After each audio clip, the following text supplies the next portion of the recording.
Olá, gente. Bem-vindos à aula 1 do curso de licenciatura em matemática, na disciplina de inglês instrumental. Certo, gente? Bom, hoje nós trataremos sobre estratégias de leitura e gramática básica. Mas antes disso, eu queria que a gente debatesse sobre o que é que vocês acham para que serve a disciplina de inglês instrumental. Bom, gente, a disciplina de inglês instrumental foi criada no século passado, mais ou menos na década de 60 e 70, tá? Para poder agilizar a aprendizagem de língua inglesa de determinados grupos, seja de soldados, seja de alguns profissionais de determinada área. Por quê? Gente, a língua inglesa tem 4 habilidades, assim como qualquer outra língua. Ler, falar, ouvir e escrever. Em língua inglesa, em inglês, reading, speaking, listen e writing, tá? Então, o que a língua inglesa mostra? Existe uma sigla que chama ESP, que é English for Specific Purpose, ou seja, inglês para uma proposta específica. Dentro dessas 4 habilidades, o inglês para uma proposta específica, ou o inglês instrumental, ele foca especialmente em alguma, para desenvolver, tá? Desenvolver com mais ênfase essa habilidade.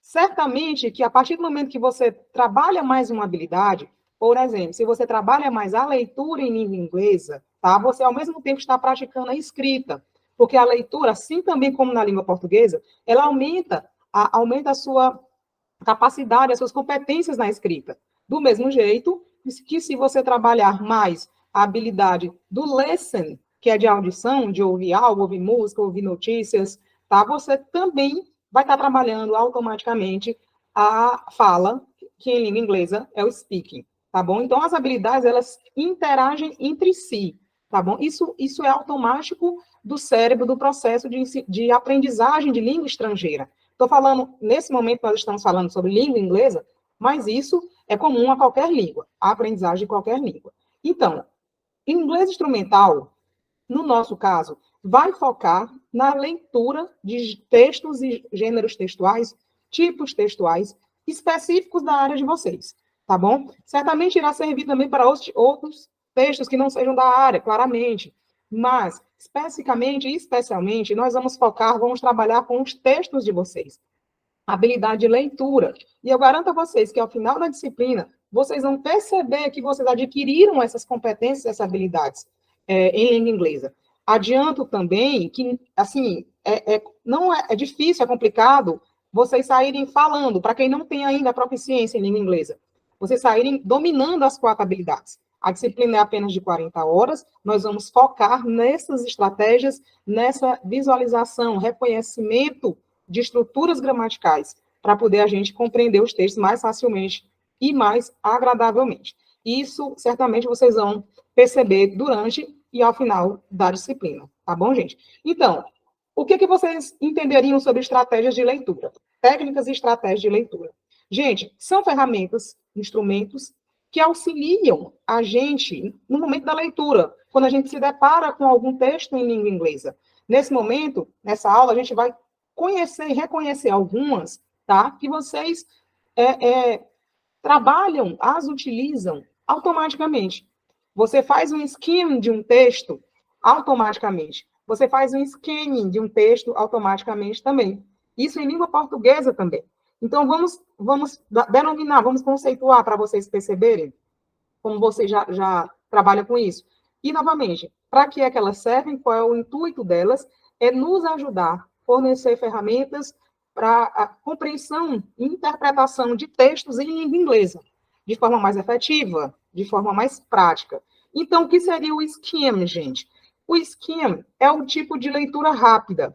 Vamos supor, quando vocês abrem um site, vocês olham, leem tudo que está no site, ou uma revista, ou um jornal, ou você passa aquela vista, faz uma leitura rápida, de preferência para saber do que se trata.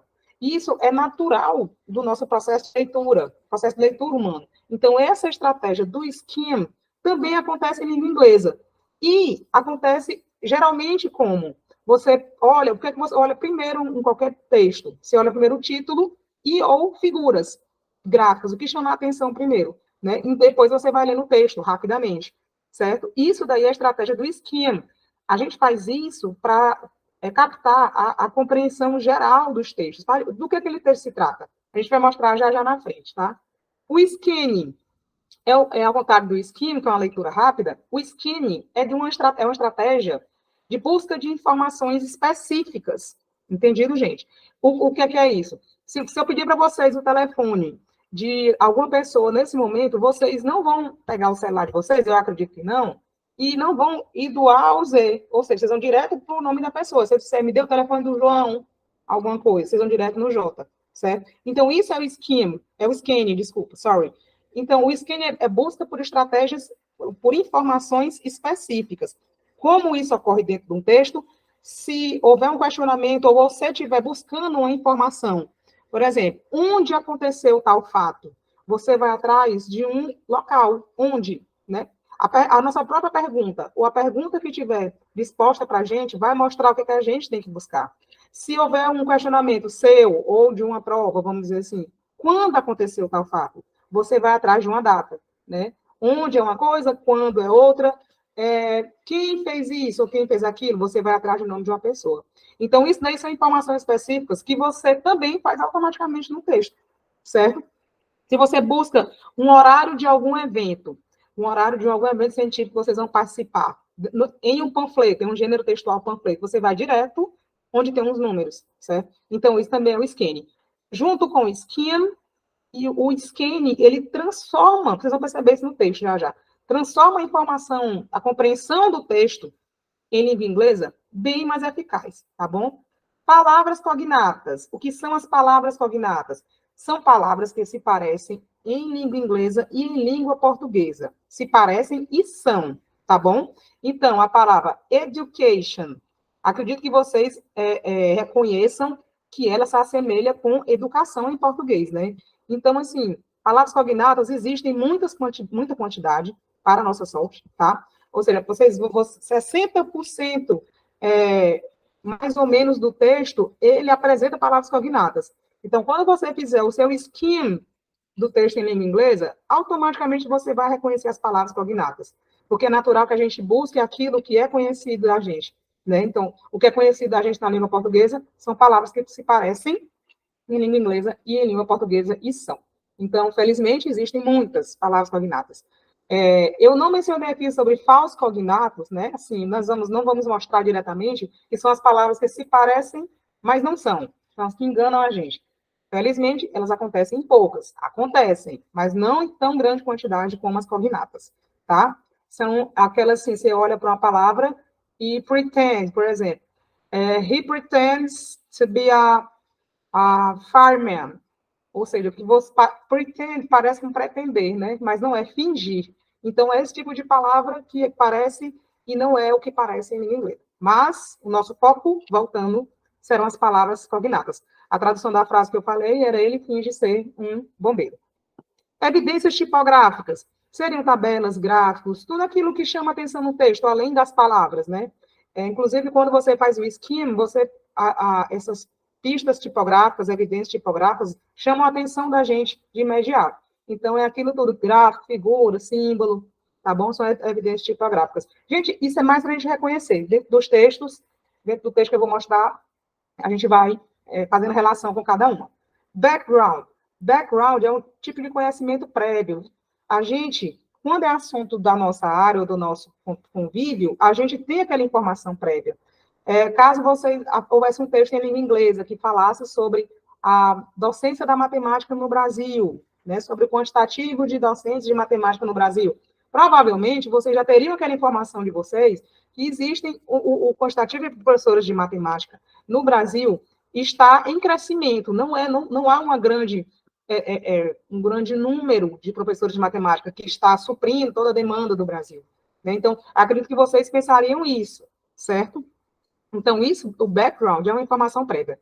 O que eu posso dizer sobre essas técnicas e estratégias? Skim, scanning, palavras cognatas, falsos cognatos, evidências tipográficas e background, que vocês já as possuíam, vocês já utilizavam elas, tá? E agora vocês vão reconhecê-las mais ainda facilmente e de forma mais agradável dentro desses textos em língua inglesa.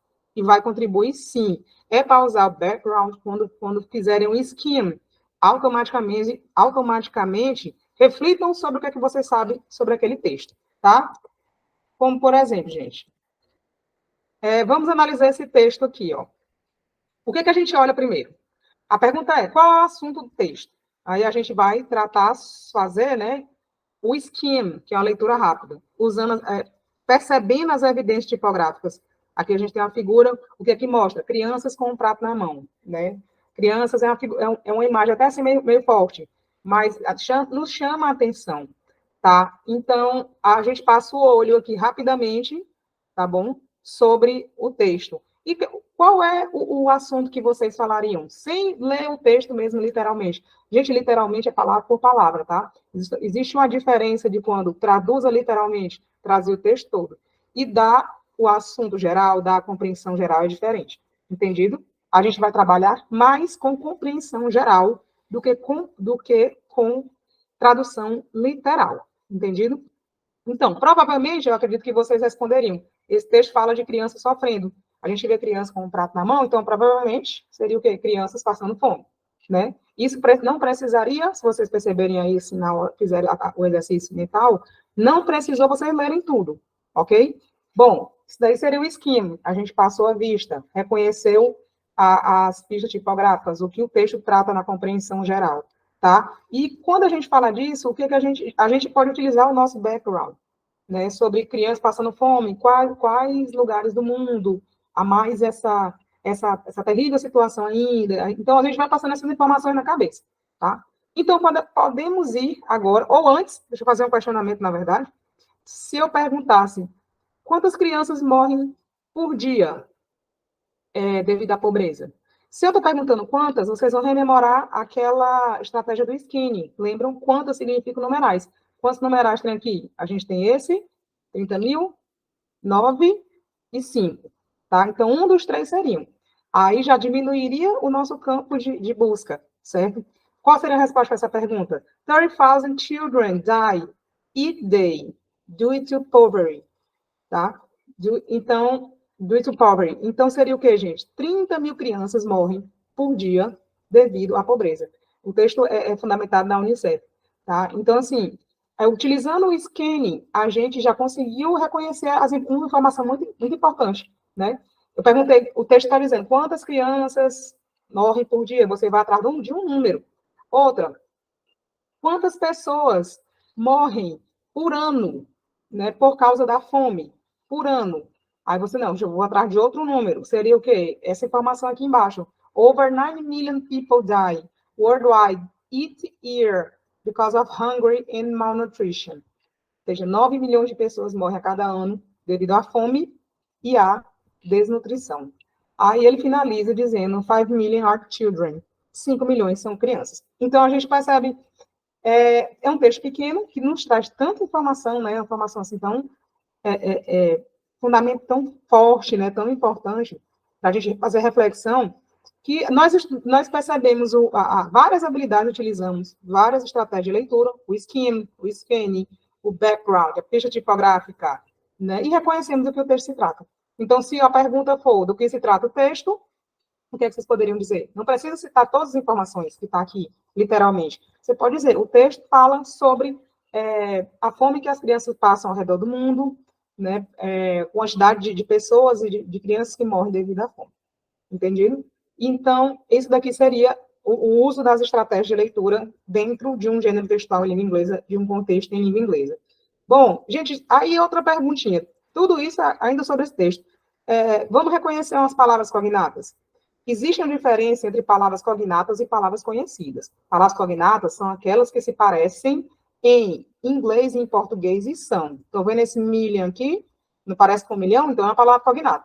Agora, esse children, provavelmente vocês devem conhecer essa palavra por causa do ensino médio, ensino fundamental de vocês, né? São crianças, certo? Aí tem uma diferença. Isso aqui é uma palavra conhecida e não uma palavra cognata. Palavras conhecidas são aquelas palavras que vocês já têm no vocabulário de vocês, são aquelas palavras que a língua inglesa também já utiliza, língua portuguesa, no caso nosso Brasil, já utiliza há um bom tempo dentro do nosso cotidiano, do nosso vocabulário. Então, a gente leva como palavras conhecidas, tá? Então, como cognado, a gente tem million, a gente tem malnutrition, tá? Million, novamente. Outra coisa importante é observar as palavras que se repetem, tá bom, gente? Então, dentro de um texto, vocês perceberam agora que a gente utiliza várias estratégias de leitura, tá? E, nesse momento, sem precisar traduzir literalmente. Vocês precisam ter uma noção geral, inicialmente, do que trata o texto. Tá bom, pessoal? Para aprofundar, façam rapidamente o skim sobre esse texto aqui, ó. Ou seja, aquela leitura rápida, tá bom? O texto diz English, a Global Language. Então, se você fizer o skim, você vai passando, já reconhece. Primeiro, o título já chama atenção, né? English é uma palavra conhecida. Global é um cognato, inclusive um cognato perfeito, né? Global. Uma dica, a maioria das palavras que terminam com a L, elas têm a mesma tradução em português, tá? Muda a pronúncia. Global, global. Language também parece, é um cognato distante, parece ou não parece com língua. Então, aí vai. Então, se a gente perceber, vamos contar quantos cognatos a gente tem aqui. Global, study,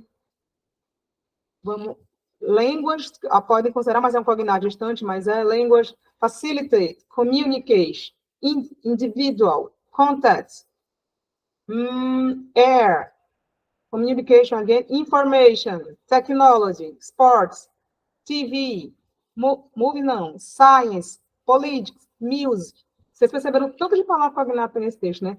Então, a gente... Aí, assim, o uso das estratégias de leitura, gente, vai depender do texto. Em alguns, pode ser que você não tenha evidência tipográfica, como esse daqui, algumas imagens, alguns símbolos, mas você está repleto de palavras cognatas. Então, você utiliza o skim, que é a leitura rápida, e eu acredito que vocês tenham compreendido do que o texto se trata, né? Inglês, uma língua global. Why does everybody study English? Por que todo mundo estuda inglês? What make it a global language? O que faz dele uma língua global? English is the language that facilitates communication in thousands of individual contexts, made daily all over the world. Inglês é uma língua que facilita a comunicação em milhares de contatos individuais, feitos diariamente em todo o mundo. Ele é usado no ar, na terra, na comunicação marítima, na informação, na tecnologia, nos esportes, na TV, nos filmes, na ciência, na política e na música. Certo, gente? Então, assim, dois tipos de texto diferentes em que nós usamos as estratégias de leitura. Em alguns nós utilizamos quase todas, em outros a gente percebeu alguma que nos ajudou, que contribui muito para a nossa compreensão.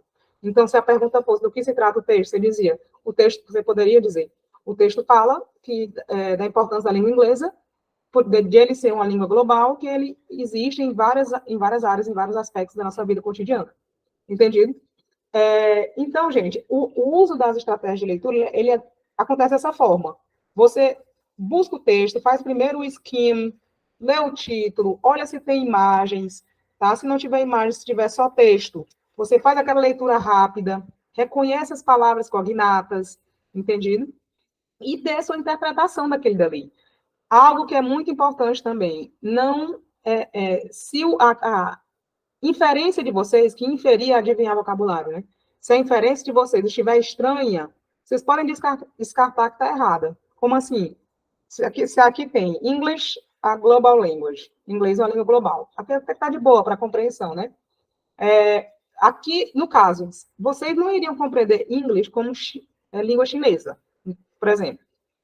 Né? Ou então como língua africana, que não é uma língua global. É isso que eu quero dizer, certo? Então, a inferência de vocês tem que estar coerente com o texto, tá? Vou mostrar isso nos demais textos, tá bom? De qualquer forma, atentem para isso daí, arrisquem vocabulário, eu quero dizer isso, arrisquem tradução, compreensão, arrisca compreensão, para poder alcançar a interpretação de vocês, e com o passar do tempo. Outra coisa também que é bom lembrar, evitem dicionários, principalmente nessa modalidade AD, que vocês têm acesso rapidamente ao Google ou a qualquer outro tipo de tradutor online. Então, evitem, porque vocês não vão conseguir pegar a forma da compreensão baseado nessas estratégias de leitura e nas estruturas que nós vamos ver, e nas dicas também. E também as atividades não serão de cara crachá de tradução, tá? Por isso, eu digo, tentem utilizar as estratégias que a gente está trabalhando aqui, o skim, o scanning, reconhecer as palavras cognatas, usar seu background, porque as questões e a prova serão formatadas nesse sentido, tá bom? Não utilizem tradutores online, porque não vai servir também na hora da prova, tá bom? Os tipos de questões não são direcionados a isso. São, como eu disse, são compreensão geral, tá? Então, aqui está marcado aquilo que a gente já falou, né? Que são as palavras cognatas. Bom, outra coisa, mudando agora um pouco, já que a gente viu sobre estratégias e dicas de leitura, né? A gente fez o reconhecimento. Eu queria fazer uma revisão sobre a gramática básica em língua inglesa. Fazer diferença, porque há os tempos verbais em inglês e também existe a gramática básica. Ou seja, passado, presente e futuro, tá bom? Assim como na língua portuguesa. Passado, presente e futuro. Então, aqui, eu vou mostrar para a gente, vocês lembrarem como acontece, tá bom? Outra informação importante, tudo vai ser trabalhado com calma também, gente. Nas aulas síncronas, nos webinars, nós vamos debater isso com mais ênfase, certo? Mas isso daqui é só para nosso reconhecimento, tá? Para saber como entender, como saber que aquela palavrinha lá, aquele vocábulo está no passado, no presente ou no futuro da língua inglesa. E aí, como seria? Gente, são línguas muito parecidas, são línguas que têm também um pouco de origem latina, né? Língua inglesa e língua portuguesa. Só que a língua inglesa tem outras origens também, anglo-saxã. Então, por isso que existem as palavras que a gente não conhece de jeito nenhum, né? Mas a gente vai ver lá para frente e as palavras não vão atrapalhar a nossa compreensão. Então, assim como na língua portuguesa, a língua inglesa também tem pronomes, sujeitos, tá? Sujeito, aí depois o verbo e depois o complemento. Essa estruturazinha, fixem ela na cabeça de vocês. Por quê? Quando vocês se depararem com um texto em língua inglesa, vocês podem ter certeza que, geralmente, quase sempre, na afirmativa, quem vem primeiro é o sujeito. A primeira palavrinha que vem lá. Pode ser o nome de gente, pode ser o nome de animal, ou pode ser um pronome também, tá bom? Sujeitos, em geral, tá? Então, quem vem primeiro na estrutura da língua inglesa, assim como na língua portuguesa, sujeito, verbo e complemento. O que acontece é que em português, a gente muitas vezes omite os sujeitos. Ou então existem sujeitos indeterminados ou sujeitos ocultos. Na língua inglesa, não. Sempre vai haver um sujeito, exceto na forma imperativa, que a gente também vai ver, tá bom? Então, é importante a gente reconhecer isso. A gente tem aqui como os pronomes pessoais ou sujeitos, né? I, you, he, she, it, we, you e they, né? Eu, você, ele, ela, eles ou elas. Bom, o que nos importa? Vamos focar no que nos importa. Nós não vamos trabalhar, diga que esse daqui é um sujeito pessoal. Não, o que importa para a gente é reconhecer o contexto lá. Saber que é um sujeito, pode ser um pronome, pode ser o nome de uma pessoa, e que em seguida dele vai vir um verbo. Aí o que nos importa é saber se esse verbo, perceber se esse verbo vai estar no presente, no passado simples ou no futuro simples. Entendi? Então, a gente tem aqui o verbo like, que é o verbo gostar. Também pode ser uma preposição. Outra coisa que eu vou falar mais na frente, em alguns casos, algumas palavras em inglesa têm mais de um significado, vai depender do contexto. Aqui, nessa posição de verbo, ele está como gostar.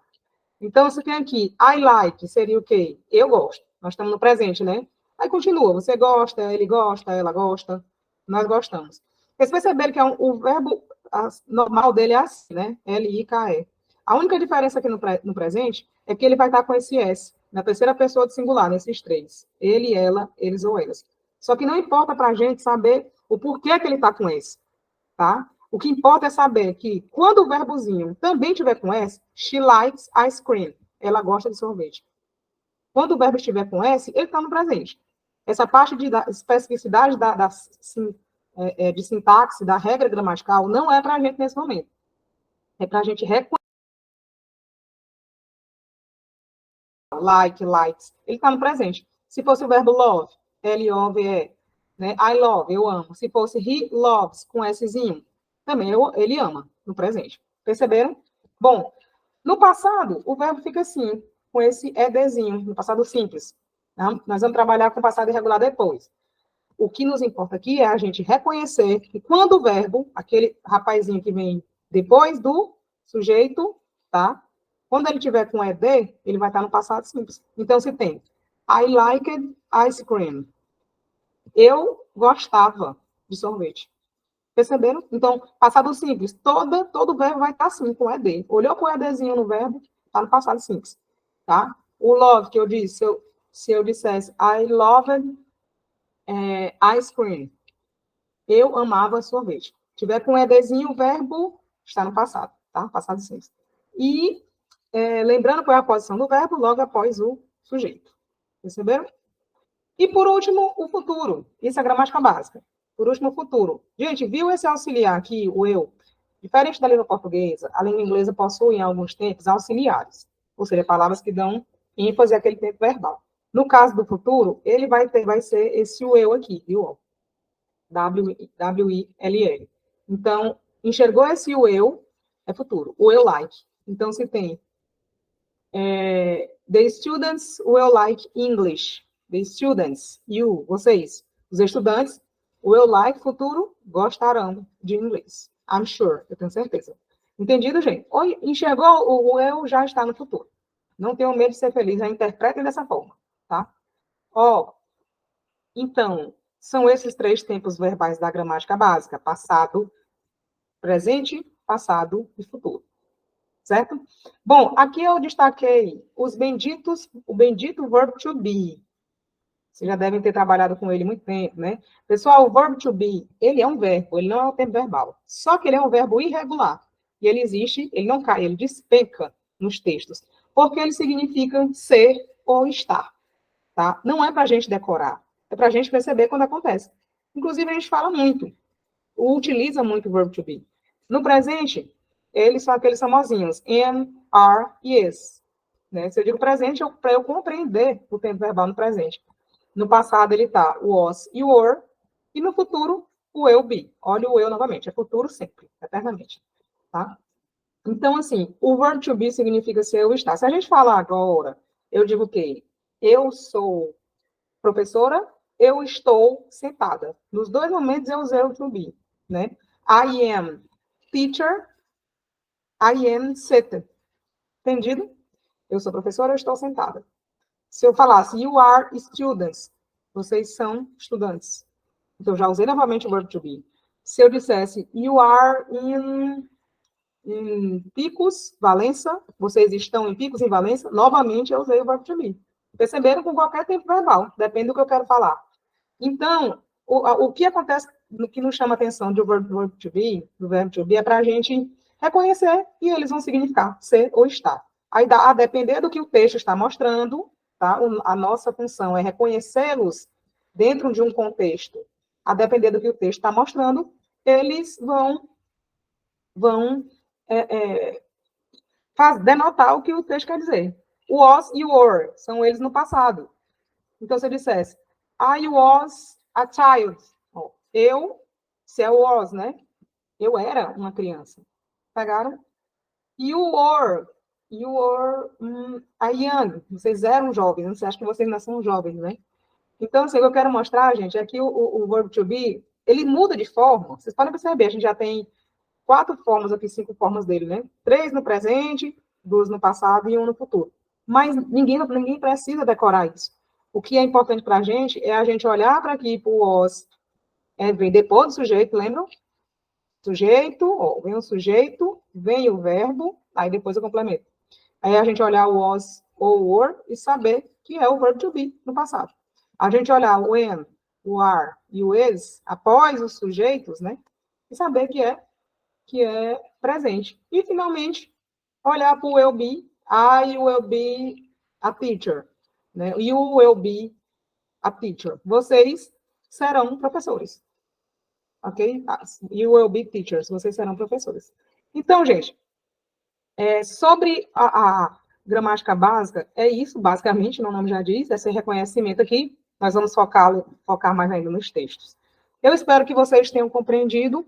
A gente trabalhou hoje com estratégia de leitura, com dicas de leitura e com a revisão sobre a gramática básica em língua inglesa. Voltando, nós vamos continuar trabalhando isso em todos os conteúdos. Então, a todo conteúdo eu vou chamar atenção para a gramática básica, em todo conteúdo eu vou chamar atenção para as estratégias de leitura, tá? Pessoal, então, espero que vocês tenham compreendido. Qualquer dúvida, qualquer sugestão, podem enviar, novamente, como eu disse, para a plataforma, para o e-mail, meu e-mail institucional. Bye, bye, see you next class.